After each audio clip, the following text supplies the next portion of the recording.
Well, today is the Q&A. No, I will not be showing pictures of myself. On the screen is pictures. On the screen are random pictures and a handful of hometown pictures. Now, I went through and I wrote down a lot of questions, and I didn't write down a lot of the redundant questions, but I'm going to try and do the ones that had the most likes on them. So let's get started. I ate my homework. Asked, tell us more about yourself. Who are you? What do I do for a living? Are you a Texan? Well, I'm not a Texan. I've never been to Texas. I have a very limited part of the United States where I've actually been. Very limited.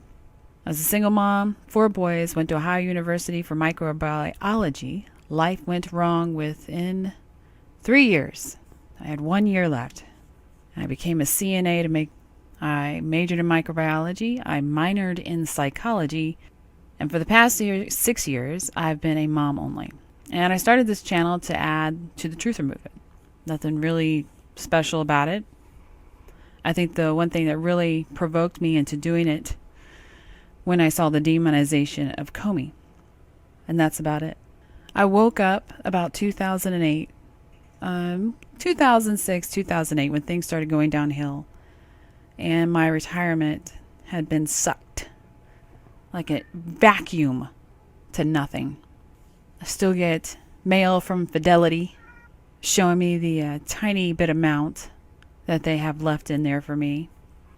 Anyways, when the banking system stole everything that I had as far as retirement, I definitely woke up.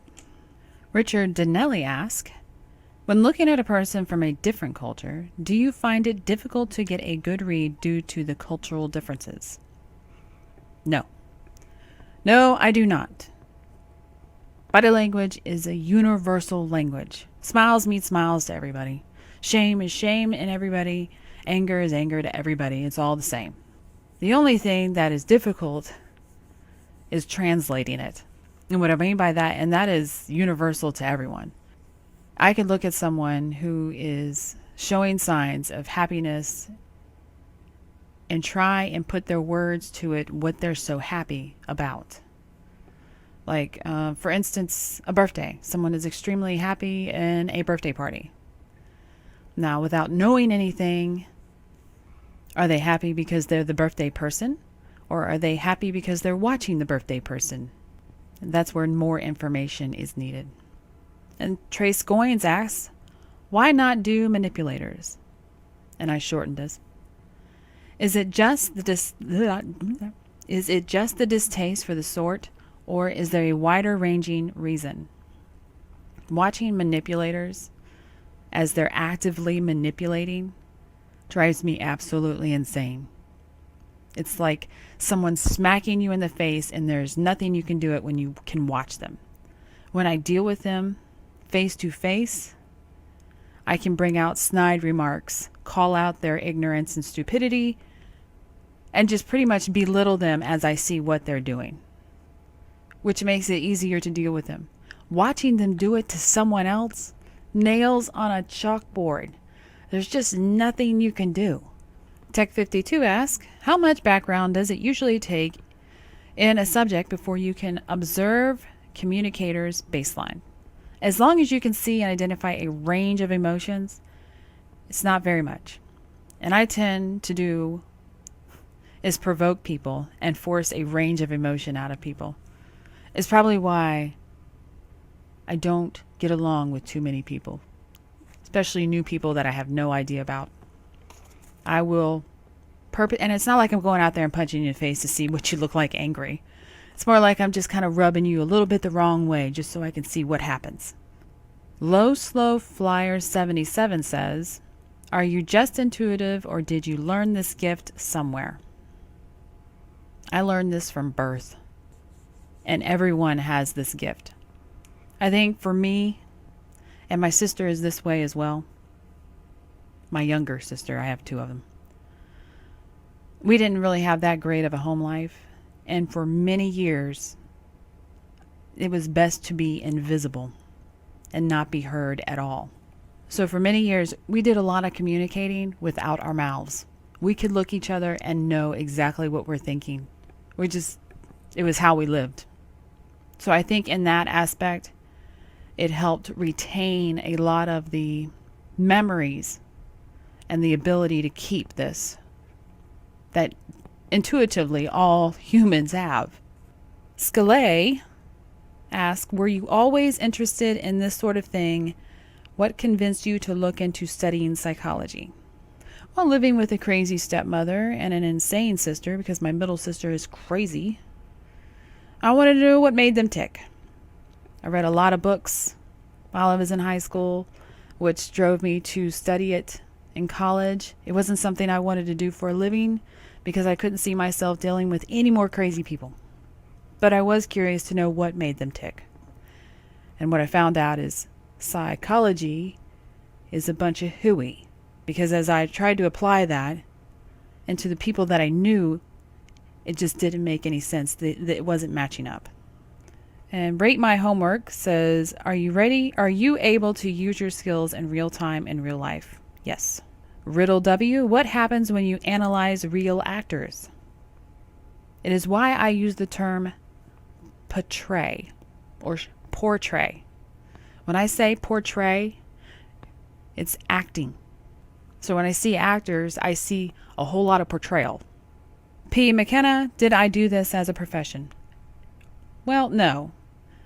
No, I did not. When I was in nursing and did a whole lot of CNA work and dealing with crazy people, I did it then. It's very important when you've got others stealing medication or sucking the sanitizer down, trying to get the alcohol out of it, and you need to know if they're lying or not. That's very important. Paige Ultrich is another high one. Are there any tells for mind control? Not really.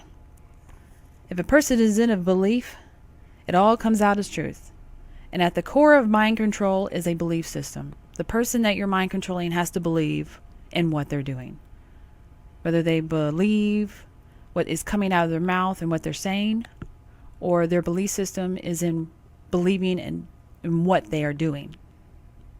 There is no tell for it. Catherine Liu, how do you know the conclusions you draw are accurate? In research terms, on reliability. There really is no way other than trial and error. Science dictates to us, or I should say, the sciences that we do today dictate to us that you have to be able to replicate everything that you do in order for it to become a theory or a law. It all has to be replicated. And when you're dealing with the mind, you can't really do that. No one person is going to be the same. You can replicate psychology in one person. I know if I push this, what do I want to call it? Rhetoric, I'm going to get this response. I know if I place a chair with a chicken on it, I'm going to get this response. But you have to use the same individual every time, and then that will change as they adapt to it. That's why psychology is so messed up in its thinking. You cannot predict its behavior every time.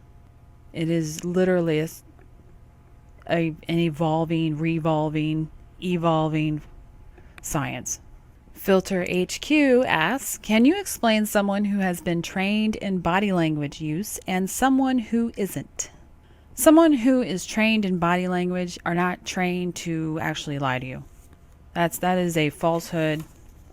That is like the myth of Bloody Mary. The body language experts that you see, what they're doing when they're training people is they're teaching them how to manipulate their surroundings.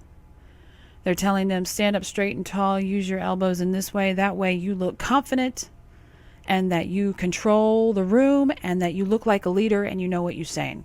That's what they're teaching them. They're not teaching them, okay, remember, hold your face really still so that you don't look like you're lying. Okay? That's not happening. They're not teaching them that at all. They're just teaching them how to hold themselves to look confident and secure in what they're saying. Stand tall, greet each other, touch people on the elbows. That way you look like you're really friends and into it. You intimize the encounter. That's what they're teaching. About the best example of the myth that can be said. All right, if you're going to lie, keep it very brief. That's it. That is their advice for any of the liars. If you're going to lie, keep it brief or avoid the question. That's it. They do not teach them how to lie because it's impossible. You're always going to give it away. Your body cannot hide itself. It cannot agree with the mind. It just can't if there's a lie. You'd have to change events. It's just not happening. And they don't teach that. They teach you how to manipulate a situation. Thresh Prince of Bel Air. But is there any moment that you may say, get it wrong? And I shortened that one too. And no, what I may get wrong is the translation. Like, we'll go back to the birthday cake girl, whether she is the birthday cake lady or not. Getting wrong the translation, meaning, let's just say the girl who is blowing out the candles. She's blowing them out. And she's very, very happy. And all of a sudden she has a unhappy look on her face for just a split second. Very, very short. Then it's right after she blows out the candles. I'll sit there and see the smoke blow up in her face. And that is what happened. Or a mom look at her in an ugly sight. And she's reacting to that. And I'll see that, and that part is correct. That there is a look of ugliness, but I'm not quite sure in translating it where it's coming from. I can assume from the smoke blowing in her face, or I can assume the ugly look from mom. And that's where I could get it wrong. And I try not to make those assumptions too much unless I'm really sure about where it's coming from. I've been right a whole lot, so I don't get them too wrong too often, but when I do, I do. The one that I can point people to that I have gotten completely right and that is proven is the DOJ on Comey. And I did a video on that. And it was shortly after I did that video that WikiLeaks confirmed everything I said. And then again, I got it right on Paul Ryan.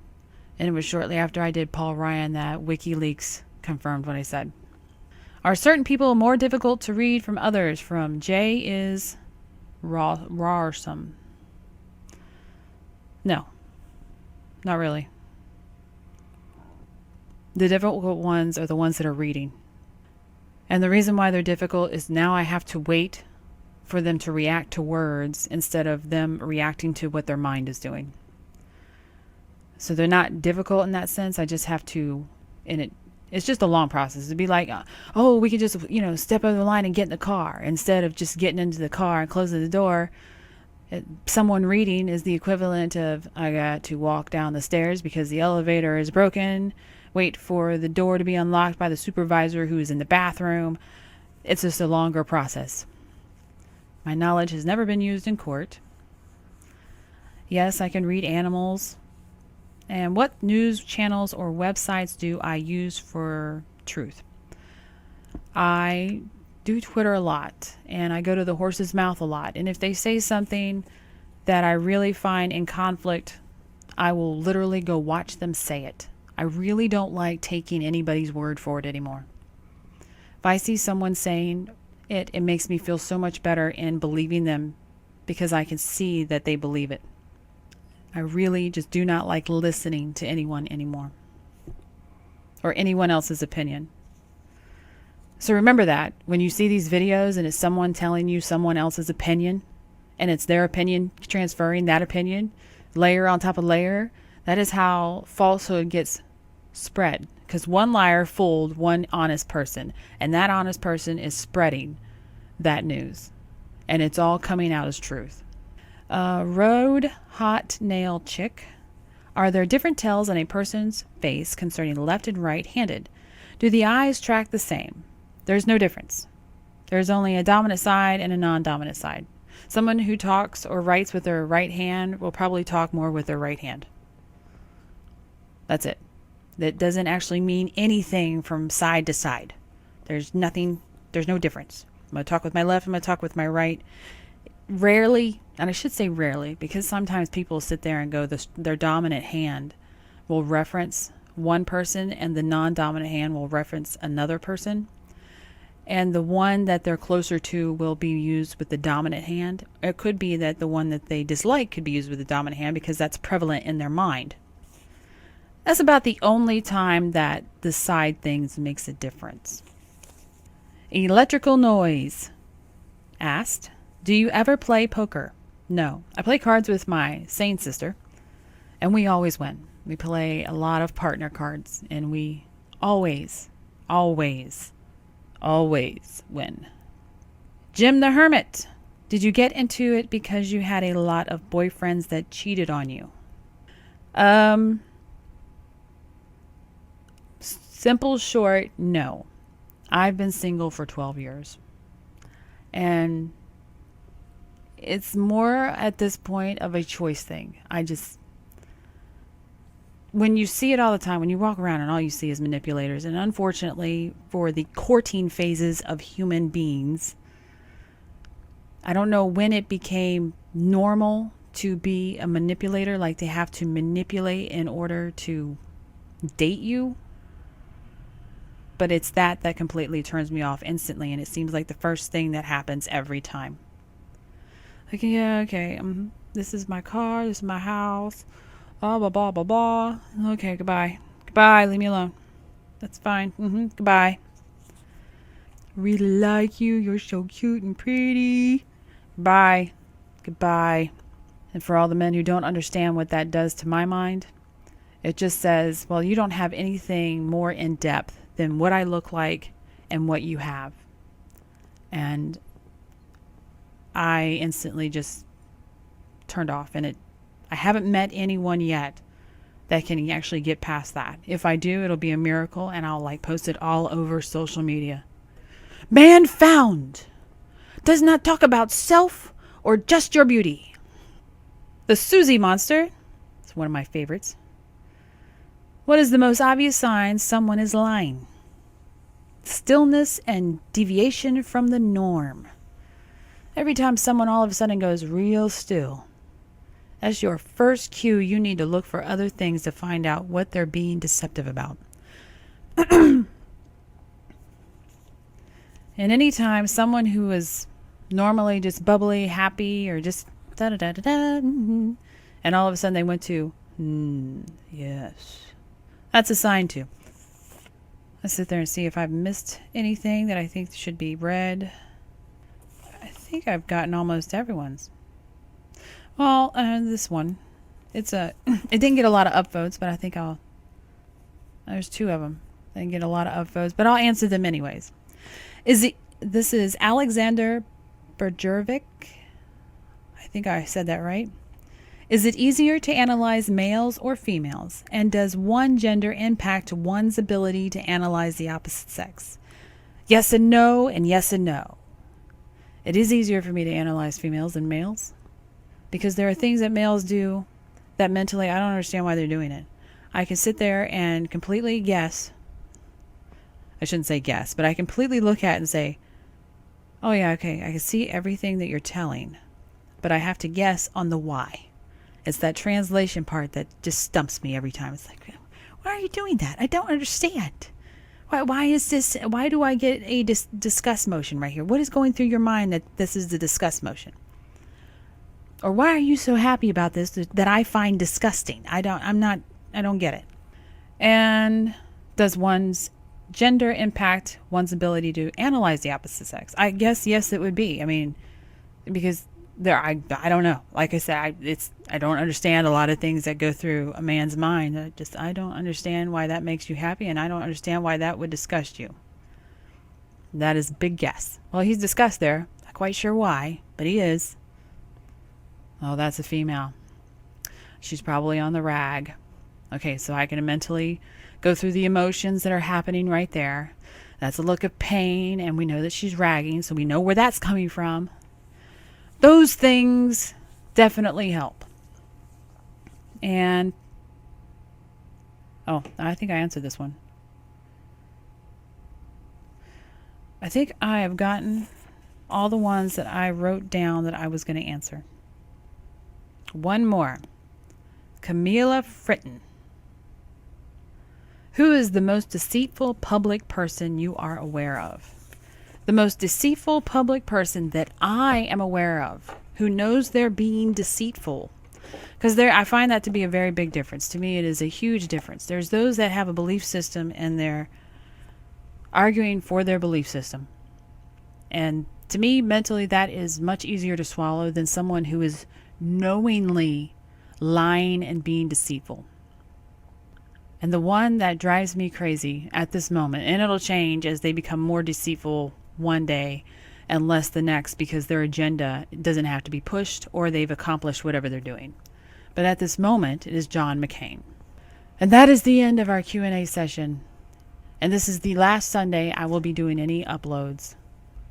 Thanks for watching. If you liked it, leave a like. If you liked the content, please subscribe. Thanks.